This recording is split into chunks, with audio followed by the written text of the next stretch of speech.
देहु विदेहु बिसेखी, सहज विराग रूप मनु मोरा, थकित होत जिमी चंद चकोरा। मेरा मन सहज वैराग्य में है, सहज वैरागी। आज राम रूप को देखकर जैसे चंद्रमा को देखकर चकोर थकित होता है, ऐसी स्थिति हो रही महाराज जनक की। ये रूप प्रभु का, ये तो परम ज्ञान शिरोमणि है, जिनको बिल्कुल ज्ञान नहीं। वन में रहने वाले कोलभील जब भगवान श्री राम को देखा, ऐसा रूप क्या पवाऊं, क्या सेवा करूं। दोना में जल भरते, कोई एक फल रख लेता है जंगल का, कोई कंद, कोई मूल, दौड़ दौड़ करके सामने आते हैं प्रभु की तरफ। करही जोहारू भेंट धरी आगे, प्रभु ही बिलो कहीं अति अनुरागे। चित्र लिखे जनु जहां तहां ठाढ़े, पुलक शरीर नयन जल बाढ़े। कोई भक्ति नहीं, कोई ज्ञान नहीं है।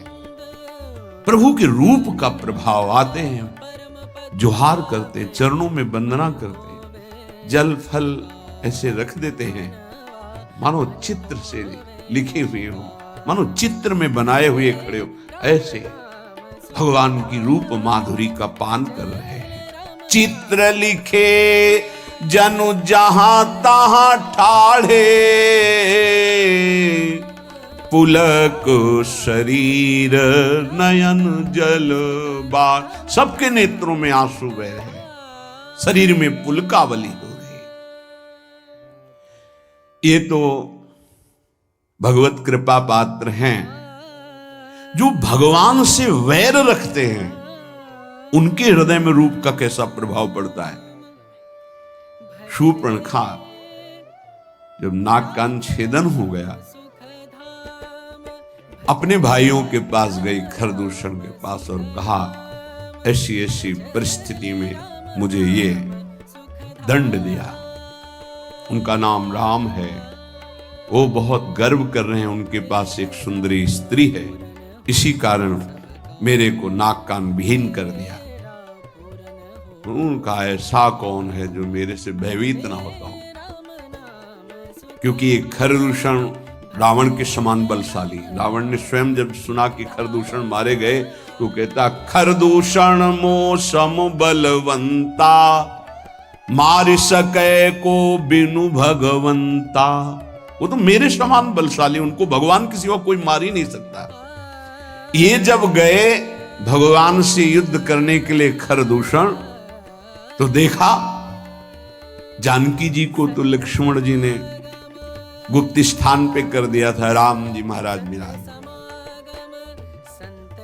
देखते ही भूल गए कि मैं उनको देख रहा हूं जिन्होंने हमारे बहन के नाक कान काटे। ऐसा लगा ये बहुत सुंदर है, देखने योग्य है। आपस में बात करते हैं कि भाई देख लो हरने, नाग असुर सुर नर मुनि जेते, देखे जीते हते हम केते। जितना भी संसार में सुंदर देखा, गंधर्व नाग असुर किन्नर सब, कोई ऐसा नहीं जिनको भुजाओं के बल से जीता ना हो, मारा ना हो।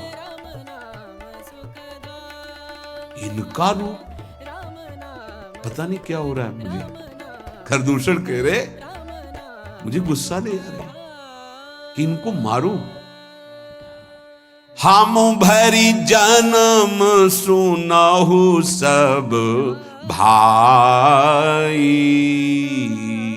देखी नहीं असी सुंदर ताई। हम सच्ची बात कहते भाइयों, जन्म भर में ऐसा कोई सुंदर नहीं, बड़े सुंदर। जो भगवान से वैर करने आए वो भगवान के रूप की प्रशंसा कर रहे हैं। इन सबको परम पद मिला जो मुनियों द्वारा वांछित है। तात्पर्य, जब भगवान अवतार लेते हैं तो दिव्य सच्चिदानंद बपु होता है, वो आत्मस्वरूप बपु होता है। प्रेमी, विरक्त, ज्ञानी, मूर्ख, बैरी, असुर, राक्षस, सबका परम उद्धार करने वाला तनु होता है भगवान का। सबको आकृष्ट करके परम पद में आरूढ़ कर देना। संभवात्म माया, जो भगवान से विमुख करने वाली माया है वो त्रिगुणात्मिका है। लेकिन भगवान की जो आत्म माया वो योग माया है।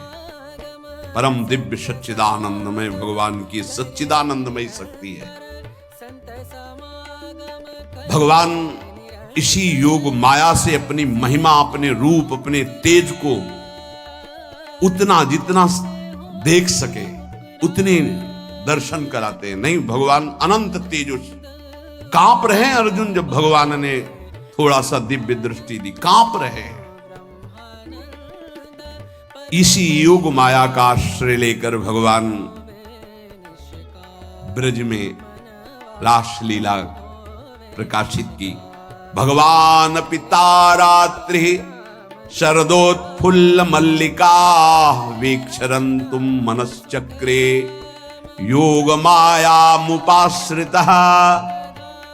लेकिन नवनिवृत्त निकुंज में नहीं, ये अवतार लीला की बात कर रहे हैं। भगवत विमुख मूल पुरुष के आगे दो पर्दे रहते हैं।